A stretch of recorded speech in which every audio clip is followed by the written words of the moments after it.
Welcome back to Talk Horror, Horror Fam. In case you don't recognize, this is Dr. Briggs, and tonight I have something scary to show you. Sometimes it's not enough to see horror being spilled all over the screen. Sometimes we want to feel the horror on a deeper level. We want to be immersed in horror. We want to look horror, listen horror, talk horror. Okay, getting a little ahead of myself there, this video is dedicated to those horror films where you're not just an audience passively watching horror unfold in front of you, but that suck you in and make you part of that terrifying story.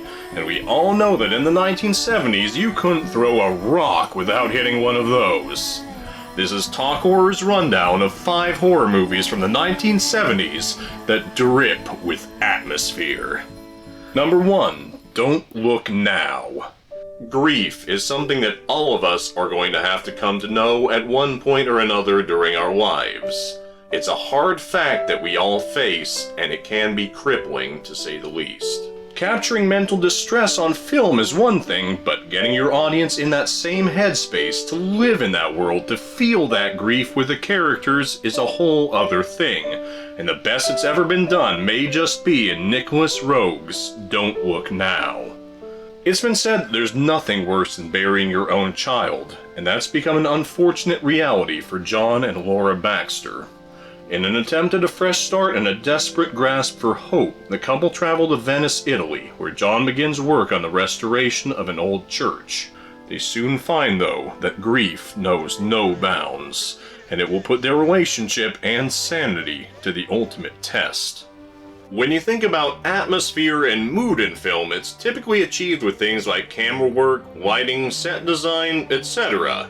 It's crazy to think about, and even crazier to say aloud, but the main component lending itself to the atmosphere achieved in Don't Look Now is through editing. Cross-cutting constantly to emphasize the difference in perceptions between John and Laura, and to manipulate our own perceptions as well. She's gonna try and reach her.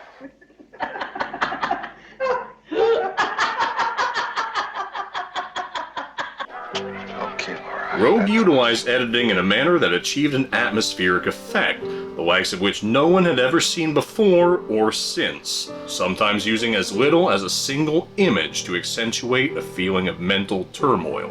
This film will force you to look into the face of grief, and the eyes of trauma will peer right back at you. You will come to know the sense of hopelessness and doom the characters feel, and you'll be left there. Be warned, this is not a movie, nor an experience you'll come to forget anytime soon. Number 2. Let's Scare Jessica to Death.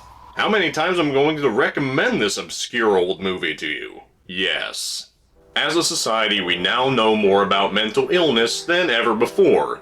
But in 1971, in his directorial debut, John D. Hancock did an amazing job, even by today's standards, of capturing the torment one could find themselves in when afflicted by mental illness, in his film Let's Scare Jessica to Death. We follow our title character Jessica as she's just been released from a mental hospital under the care of her husband Duncan, who's taken upon himself to purchase a rundown farmhouse in an attempt to get his wife away from the city. The glimmer of hope this offers, however, is short-lived. Jessica must adjust to her new surroundings, which certainly have their own foreboding characteristics, but to make matters worse, she's still being tormented by her own mind. Even though this one was clearly shot on a budget, Let's Scare Jessica to Death oozes with an atmosphere that can only be attained by a filmmaker with passion in their bones. Just about every piece of imagery set up in the film, from the tombstone etchings to the pesticide sprayer, has a dark echo in a later scene, reminiscent of how one's perception of the world changes when they're in the middle of an episode. The cinematography lends to this atmosphere, but the real champion here is the soundtrack, which takes on a life of its own. It's so unnerving and so unsettling that you'll feel the torment and anguish that rifles this young woman's thoughts. Is Jessica crazy? Is it all in her head? Is there something wrong in the town, with the people she's filled her life with? Is Jessica nothing more than an unreliable narrator? I sit here and I can't believe that it happened. And yet I have to believe it. These are all not only questions you'll ask yourself, but emotions you'll feel during your trip down the rabbit hole. You know what's driving me crazy? That you haven't subscribed to the channel yet. Come on, that's all I want for Christmas. Hit that subscribe button and ring in the new year with Talk Horror. Number 3. Phantasm. Have you ever experienced a dream that's so profound that when you wake up, you still feel as though you're almost in a dream state throughout the rest of the day? That's the feeling that director Don Coscarelli captured in his 1979 film, Phantasm. The movie opens up in a graveyard, and we never stray far from that setting, which is unfortunate for our protagonists as they've just lost one of their best friends. That's when we're first introduced to the Tall Man, who would go on to be one of the most formidable villains in horror history. As if being a grave robber wasn't spooky enough, we find out that he's an interdimensional being, killing townspeople to resurrect in his mortuary with the ultimate goal of creating a legion of slaves for his hot, barren homeworld. In addition to the surrealness that Phantasm's plot has to offer, Coscarelli did a great job of making you feel like you're witnessing events taking place in a dream. Camera motion is used sparingly outside of action scenes, which, despite probably being a budgetary restriction, has the effect of presenting plot-building scenes as a series of still images, which the characters slide into and out of, contrasted against the suspense scenes which force them along for a ride through nightmare territory. Dreaming is, of course, a solitary experience, and a sizable share of shots in this film put a single character front and center, narrowing your focus to their emotional experience in a given moment. The music and ambient sound accompanying the film is an integral part of this. It wraps you up and holds you tight, guiding you from one uncomfortable mood into another, and scarcely allowing for the fantasy to be broken by silence. You won't stop feeling the atmosphere. You'll easily see yourself as part of a crew of protagonists, as part of this adventure from beginning to end. And the ending will leave you questioning whether what you've watched is scarier as a nightmare, or is something that really took place.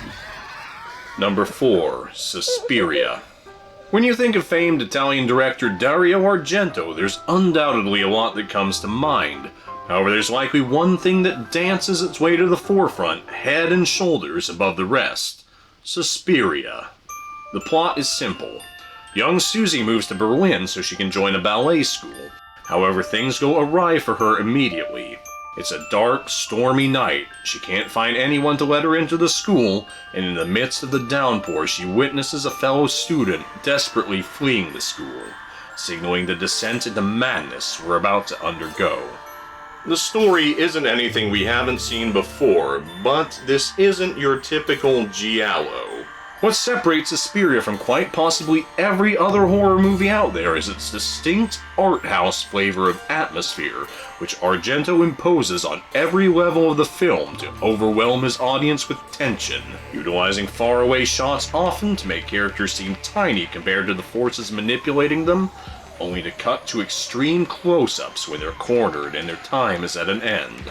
Methodically alternating between blasting your ears with thunderous drums and ghostly moans signify the approach of a great evil, then removing all but diegetic sound from the soundtrack to place you right in the moment alongside the next victim, while severing you from the safety of the real world by bewitching the screen with an otherworldly color palette. That's right, I said color palette. When's the last time a horror film could boast that? The answer is 1977's Suspiria. Visually and orally, there's nothing else out there like it. Every scene in the film offers up something aesthetically miraculous, leading to the argument that the most effective monster in the film isn't the one running the dance academy, but the mad sorcerer behind the camera. Number 5. Black Christmas. During his lifetime, director Bob Clark created not one, but 2 classic Christmas movies. While there's no arguing that Clark's A Christmas Story isn't an unforgettable treasure among the season's genre offerings, less than a decade prior, he released a film that would change the landscape of horror forever, Black Christmas. And where A Christmas Story perfectly captures holiday joy and nostalgia, Black Christmas embodies holiday misery in every frame. Right away, we're put into the killer's shoes, which sets the tone for the rest of the film, as we're never allowed a clear visual of the stalker from the third person, though his deranged voice haunts us as it does his victims throughout the runtime. His hiding place is a sorority house, and the characters we're following are primarily the sisters that occupy it. We find out they've been receiving disturbing calls from someone unknown, which leads up to one of the most ominous scenes ever captured on camera. Listen, you pervert, why don't you go find a wall socket and stick your tongue in it? That'll give you a charge. I'm going to kill you. Clark finds a way to take the most wonderful time of the year and the aesthetic that comes along with it and turn it into a brooding atmosphere, which leaves the viewer to feel like something is never quite right. Many shots are cluttered with holiday decorations, as characters discuss a child being slain in the park or argue over a looming abortion. While carols are being sung in the background of crisp winter landscapes, we know that in one house there's a predator watching, driven to senselessly take the lives of innocents, and he feels even closer thanks to the film's claustrophobic cinematography. Often you'll see the camera's view obscured with shadows or choked out by visual obstructions, leaving the characters to wander a frame already cramped by the full-frame aspect ratio. We're drawn into the lives of every character, more than a fair share of whom are already battling their own demons. And while no one is aware their lives are in danger until it's already too late, the specter of death always lurks. This Christmas will offer no salvation to anyone involved, no matter how much they wish it could. What horror films from the 1980s had an atmosphere so thick you could cut it with a knife? Leave us your comments below, and your suggestions may just end up in our next video. While you're down there, hit that thumbs up button and subscribe to the channel. Until next time, my friends, this has been Dr. Briggs with Look Horror, Listen Horror, Talk Horror.